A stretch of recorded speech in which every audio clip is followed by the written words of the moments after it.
30년 넘게 버려졌던 땅, 새만금. 사람들은 말했습니다. 저긴 안 된다. 기업이 들어온다 했다가 멈췄고 투자 이야기가 나왔다가 사라졌습니다. 어느 순간 새만금은 희망고문이라는 단어와 함께 묶였습니다. 그런데 말입니다. 2026년 그 땅이 다시 떠오르기 시작했습니다. 현대차가 약 10조 원 규모의 계획을 꺼내 들었기 때문입니다. 여기서 중요한 건 금액이 아닙니다. 그 돈이 향하는 방향입니다. 왜일까요? 정의선 회장이 본 건 땅이 아니었을지도 모릅니다. 어쩌면 앞으로 10년 산업의 목줄이 될 가장 중요한 자원일지도 모릅니다. 새만금은 정말 부활하는 걸까요? 아니면 또 한 번의 대형 베팅일까요? 지금부터 그 계산을 하나씩 열어보겠습니다. 여러분 잠깐 상상해 보십시오. 내일 아침 눈을 떴는데 전기가 없습니다. 스마트폰 충전이 안 됩니다. 냉장고가 멈췄습니다. 지하철이 서고 신호등이 꺼졌습니다. 단 하루 만에 도시 전체가 마비됩니다. 여러분의 하루가 전기 하나로 이렇게 무너진다면 공장은 어떻겠습니까? 나라는 어떻겠습니까? 전기는 문명의 심장입니다. 멈추는 순간 모든 것이 멈춥니다. 그런데 말입니다. 지금 전 세계 강대국들이 이 전기를 두고 전쟁을 벌이고 있습니다. 그것도 단순한 전기가 아니라 깨끗한 전기입니다. 유럽과 미국이 선언했습니다. 석탄 발전소에서 나온 전기로 만든 차는 우리 땅에 들어오지 마라. 더러운 전기로 돌린 공장 제품은 우리 시장에 팔지 마라. 이 한마디가 수출로 먹고 사는 대한민국 제조업 전체의 사형 선고처럼 날아들었습니다. 그런데 말입니다. 대한민국에 딱 한 곳, 그 깨끗한 전기를 직접 만들 수 있는 조건을 갖춘 땅이 있었습니다. 바로 새만금입니다. 이제부터 새만금은 더 이상 간척지가 아닙니다. 대한민국 산업의 전력 요새가 될지도 모르는 땅이 됩니다. 하지만 여러분, 여기서 반드시 물어야 합니다. 왜 새만금입니까? 전 세계에 널린 게 땅이고 세제 혜택을 주겠다는 나라가 줄을 섰는데 왜 하필이면 30년 동안 아무도 성공하지 못한 그 땅입니까? 그 소름 돋는 이유를 지금부터 낱낱이 파헤쳐 드리겠습니다. 새만금, 이 이름을 들으면 어떤 이미지가 떠오르십니까? 서해를 가로지르는 세계 최장 방조제, 여의도 면적의 140배에 달하는 광활한 간척지, 그리고 30년 동안 반복된 하나의 패턴이 있습니다. 기업이 들어오겠다고 선언하고 언론이 떠들썩하게 보도하자 도민들이 감격했습니다. 그러나 얼마 후 그 기업은 슬금슬금 발을 슬금슬금 뺐습니다. 이 패턴은 수십 번 반복됐습니다. 그런데 이 굴욕의 역사를 제대로 이해하려면 시간을 훨씬 더 뒤로 돌려야 합니다. 1997년 겨울, 대한민국이 IMF에 무릎을 꿇었던 그 해입니다. 기업들이 도미노처럼 쓰러지고 수십만 명이 거리로 쏟아져 나왔습니다. 나라 전체가 패닉 상태였습니다. 그런데 그 절망의 한가운데서 현대그룹의 정주영 회장은 전혀 다른 결단을 내렸습니다. 소 500마리를 몰고 판문점을 넘은 겁니다. 세상이 비웃었습니다. 나라가 망해가는데 소떼를 몰고 북으로 간다고. 하지만 정주영 회장은 알고 있었습니다. 위기일수록 더 크게 베팅해야 한다는 것을 말이죠. 그 무모한 도박은 현대라는 이름에 하나의 유전자를 새겼습니다. 위기일수록 더 크게 베팅한다. 그로부터 28년이 흘렀습니다. 지금 정의선 회장이 그 유전자를 꺼내 들었습니다. 하지만 그 전에 먼저 이 땅이 얼마나 깊은 굴욕을 겪었는지를 알아야 합니다. 가장 충격적인 장면은 2011년에 나왔습니다. 삼성그룹이 새만금에 20조 원 이상 규모의 투자 계획을 발표했습니다. 반도체, 조선, 화학까지 아우르는 거대한 산업단지. 전북 도민들은 감격해서 눈물을 흘렸습니다. 언론은 앞다투어 새만금이 동아시아의 심장이 된다고 보도했습니다. 20조 원이 얼마나 큰 돈인지 아십니까? 강남 아파트 한 채를 30억 원으로 잡으면 약 6,700채에 달하는 금액입니다.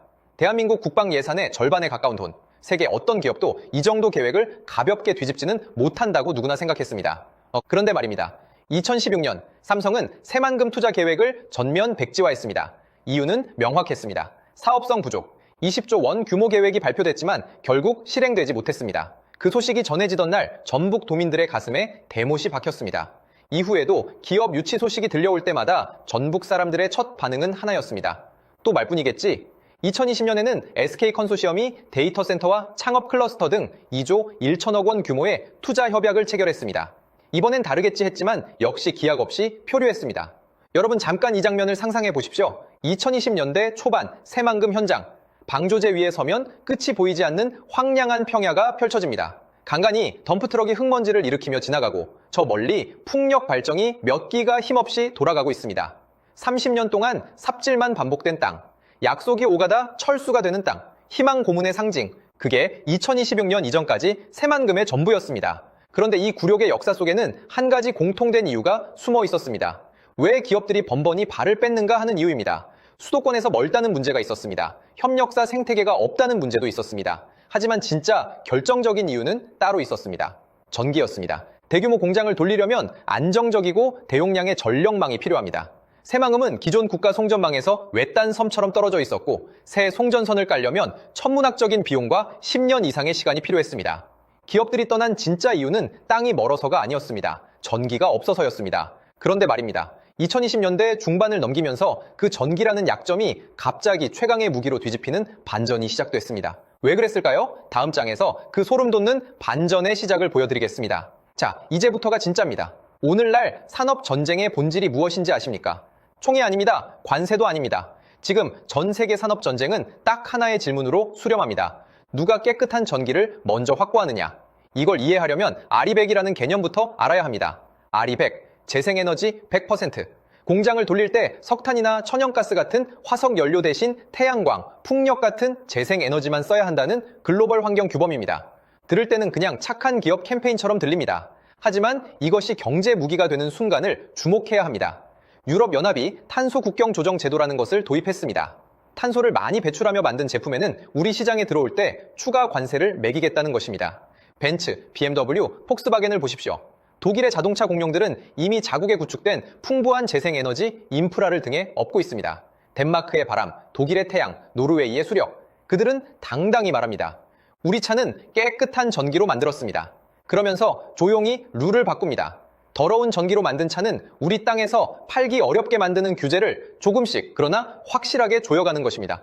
이걸 좀 더 쉽게 이해해 보겠습니다. 여러분, 동네에 빵집이 2개 있다고 상상해 보십시오. 두 집 다 맛있는 빵을 팝니다. 그런데 하나는 깨끗한 물로 반죽을 만들고 하나는 공장 폐수가 조금 섞인 물로 만든다고 칩시다. 처음에는 아무도 신경 안 씁니다. 맛이 같으면 됐지. 하지만 어느 날 동네 대표가 선언합니다. 앞으로 이 동네에서 빵을 팔려면 깨끗한 물로만 만들어야 합니다. 폐수 섞인 물로 만든 빵은 우리 동네 마트에서 팔 수 없습니다. 이 선언이 나온 순간 폐수물 빵집은 사업 자체를 재검토해야 합니다. 지금 글로벌 시장에서 벌어지는 일이 정확히 이겁니다. 그리고 대한민국은 폐수 물빵집 처지에 있었습니다. 우리나라 국토의 70%는 산악 지형입니다. 태양광 패널을 깔 평야도 부족하고 일정한 바람이 부는 해안 평지도 없습니다. 에너지 해외 의존도는 경제협력개발기구 국가 중 최하위권입니다. 수출로 먹고 사는 나라가 더러운 전기로 만든 제품은 팔지 말라는 선언 앞에 놓인 겁니다. 이건 대한민국 제조업 전체의 사형 선고처럼 날아든 한마디였습니다. 결국 질문은 하나로 수렴합니다. 우리는 어디서 깨끗한 전기를 만들 수 있는가? 수도권 근처, 송전망은 이미 포화 상태입니다. 동해, 어선들의 반대가 심합니다. 제주도, 연결 케이블 비용이 천문학적입니다. 전국을 뒤져봐도 조건이 가장 맞는 곳이 딱 하나 남습니다. 새만금, 장애물 하나 없는 서해 평야, 바다에서 불어오는 거센 해풍, 수상 태양광을 깔 수 있는 드넓은 내부 수면, 게다가 계획된 재생에너지 발전 규모가 7기가와트에 달합니다. 이 숫자가 얼마나 큰지 감이 오시나요? 대형 원자력 발전소 여러 기의 설비 용량과 맞먹는 규모입니다. 대한민국 재생에너지 인프라 가운데 단연 최대 수준입니다. 과거 새만금의 최대 약점이 전기가 없다는 것이었다면 이제는 전기를 가장 많이, 가장 깨끗하게 만들 수 있는 유일에 가까운 땅이 된 겁니다. 약점이 강점으로 뒤집히는 순간이었습니다. 정의선 회장은 바로 이 순간을 보고 있었습니다. 여기서 진짜 소름 돋는 반전이 시작됩니다. 보도 기준 약 9조에서 10조 원. 이 돈이 새만금 어디에 어떻게 들어가는지 쪼개보면 정의선 회장의 진짜 속내가 드러납니다. 가장 큰 덩어리는 AI 데이터 센터입니다. 약 5조 8천억 원, 전체 투자액의 절반이 훨씬 넘습니다. 왜 자동차 회사가 데이터 센터를 짓느냐고요? 여기서 핵심 숫자 하나가 나옵니다. 엔비디아 GPU 5만 장. 5만 장 투입 계획이 구체적으로 보도됐습니다. 엔비디아의 최신 AI 칩 블랙웰 기반의 GPU입니다. GPU 5만 장이 얼마나 대단한 숫자냐고요? 지금 전 세계 빅테크 기업들이 이 GPU를 구하려고 서로 경쟁 중입니다. 구글, 아마존, 마이크로소프트. 이 공룡들도 엔비디아의 줄을 서서 몇 달씩 기다리는 상황입니다. 그런데 현대차가 5만 장 규모의 투입을 추진하고 있다는 겁니다. 이 협의가 어디서 나왔을까요? 2025년 엔비디아 젠슨 황 CEO와 삼성전자 이재용 회장, 현대차 정의선 회장이 한자리에 모였습니다. 이른바 깐부 회동입니다. 이 자리에서 대한민국의 블랙웰 기반 GPU 26만 장 공급 협의가 이루어졌고 그 일부가 현대차 몫으로 검토되고 있는 것으로 알려졌습니다. 단순한 부품 구매 이상의 맥락입니다. 그렇다면 이 GPU가 새만금에서 무엇을 할까요? 현대차가 수십 년간 자동차를 만들며 쌓아온 제조 데이터가 있습니다. 용접 온도, 조립 순서, 품질 오류 패턴. 이 방대한 데이터에 AI 연산 능력이 더해지면 어떤 일이 벌어질까요? 공장 안에서 스스로 학습하고 스스로 판단하고 스스로 움직이는 로봇의 기반이 만들어집니다. 로봇 제조 시설에 투입되는 금액은 약 4천억 원으로 보도됩니다. 현대차가 노리는 것은 로봇 파운드리입니다. 파운드리라는 말 들어보셨죠? 대만의 TSMC처럼 전 세계 기업들의 반도체를 대신 만들어주는 수탁 생산 방식입니다. TSMC는 자기 브랜드가 아닌 애플, 엔비디아, 퀄컴의 칩을 대신 만들며 막대한 수수료를 챙깁니다. 현대차가 로봇 산업에서 이 구조를 노린다는 분석이 나옵니다. 설계는 각 기업이 하고 제조는 새만금에서, 자동차 제조 노하우를 로봇 생산으로 확장하겠다는 승부수입니다. 그리고 세 번째 축이 있습니다. 수소입니다. 전기차 시장의 가장 치명적인 약점이 뭔지 아십니까? 핵심 원자재의 80% 이상을 중국이 쥐고 흔든다는 겁니다. 리튬, 코발트, 니켈. 이 광물 자원들의 공급망을 중국이 장악하고 있습니다. 이 구조적 위험을 피하는 반전 카드가 그린 수소입니다. 수소라고 다 같은 수소가 아닙니다. 고깃집에서 나오는 연기를 맡으며 구운 고기와 환기가 완벽한 주방에서 조리한 고기. 결과물은 같지만 만드는 과정이 다릅니다. 수소도 마찬가지입니다. 천연가스를 태워 만드는 그레이 수소는 이산화탄소가 나옵니다. 깨끗한 전기로 물을 분해해 만드는 그린 수소는 탄소를 배출하지 않습니다. 그린 수소를 만들려면 엄청난 양의 깨끗한 전기가 필요합니다. 바로 이 지점에서 새만금에 칠 기가와트 재생 에너지가 그린 수소 생산과 맞물립니다. 새만금에서 전기를 만들고 그 전기로 물을 분해해 그린 수소를 뽑아내고 그 수소를 바로 옆 전주 공장으로 보내 수소버스와 수소 트럭을 찍어내는 벨트가 완성됩니다. 재생에너지 발전, 그린 수소 생산, 수소 상용차 제조. 이 세 단계가 새만금이라는 하나의 땅 안에서 하나의 톱니바퀴처럼 맞물리는 것입니다. 리튬이 없어도 중국의 눈치를 보지 않아도 물과 바람과 햇빛만 있으면 세상을 움직이는 에너지를 스스로 만들어낼 수 있다. 이것이 정의선 회장이 30년 동안 아무도 원하지 않던 그 땅의 약 9조에서 10조 원을 건 소름 돋는 계산의 실체입니다. 여기서 진짜 무서운 반전이 나옵니다. 지금 전 세계 빅테크 기업들이 가장 두려워하는 것이 무엇인지 아십니까? AI 경쟁에서 지는 것이 아닙니다. 전기를 제때 확보하지 못하는 것입니다. 챗GPT 같은 AI가 질문 하나에 답할 때 쓰는 전력은 일반 구글 검색의 10배가 넘습니다. AI 모델이 고도화될수록 전력 소비는 기하급수적으로 늘어납니다. 지금 구글, 아마존, 마이크로소프트 같은 공룡들이 수조 원을 들여 데이터 센터를 설계해놓고도 전력 인허가와 송전망 병목 문제로 수년씩 발이 묶이는 일이 잇따르고 있습니다. 국가 송전망 연결을 기다리다 수십 년이 걸리는 사례도 나옵니다. 돈은 있는데 전기가 제때 안 온다. 이것이 2026년 글로벌 기업들이 마주한 냉혹한 현실입니다. 바로 이 지점에서 새만금의 가치가 부각됩니다. 현대차는 포화 상태인 국가 송전망에 기대지 않습니다. 새만금 내부에 직접 재생에너지 발전소를 짓고 거기서 생산된 전기를 국가 전력망을 거치지 않고 바로 옆 데이터 센터와 공장으로 공급하는 지산지소 방식의 전략입니다. 남들이 꽉 막힌 송전망 앞에서 언제 전기 들어오냐고 수년씩 기다릴 때 현대차는 자신들만 달릴 수 있는 전용 고속도로를 공장 옆에 깔아버린 셈입니다. 그것만이 아닙니다. 태양광의 가장 큰 약점은 밤이 되면 멈춘다는 것입니다. 이 한계를 극복하기 위해 차세대 원전인 소형 모듈 원자로 SMR 도입까지 검토되고 있다는 분석이 나옵니다. 태양광, 풍력, 그리고 SMR까지 이 모든 전력이 한 땅에 모이는 새만금은 대한민국 AI의 배터리가 될 수 있습니다. 전기를 구걸하지 않겠다. 우리가 직접 만들어 가장 싸게 쓰겠다.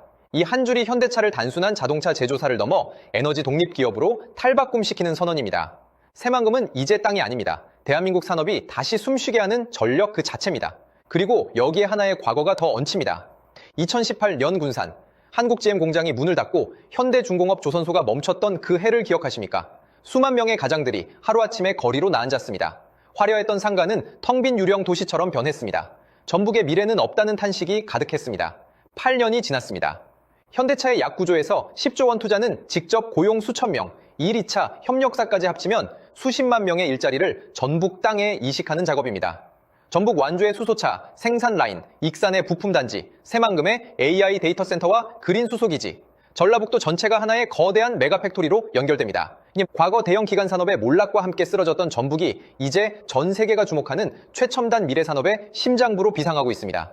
오늘 이야기를 세 가지로 정리하겠습니다. 첫째, 새만금 투자의 본질은 에너지 독립입니다. 아리백이라는 서구권의 탄소 장벽을 정면 돌파하기 위해 재생에너지를 직접 생산하고 데이터 센터와 수소 공장으로 직결하는 전략을 선택했습니다. 둘째, 핵심 심장은 AI와 로봇 파운드리입니다. 엔비디아 GPU 5만 장 투입 계획을 기반으로 한 데이터 센터와 전 세계 로봇을 수탁 생산하는 공장이 맞물리면 현대차는 자동차 회사라는 옷을 완전히 벗어던집니다. 셋째, 남겨진 변수가 있습니다. 약 9조에서 10조 원은 아직 협의 단계입니다. 재생에너지 인허가와 송전망 설계에 걸리는 시간이 변수입니다. 그리고 30년 동안 반복된 계획 발표와 철수의 역사를 이번엔 뛰어넘을 수 있는지가 관건입니다. 제 개인적인 생각을 말씀드리자면 저는 이번만큼은 다르다고 봅니다. 근거는 세 가지입니다. 엔비디아와의 GPU 5만 장 투입 논의는 총수들이 직접 얼굴을 맞댄 자리에서 나온 맥락입니다.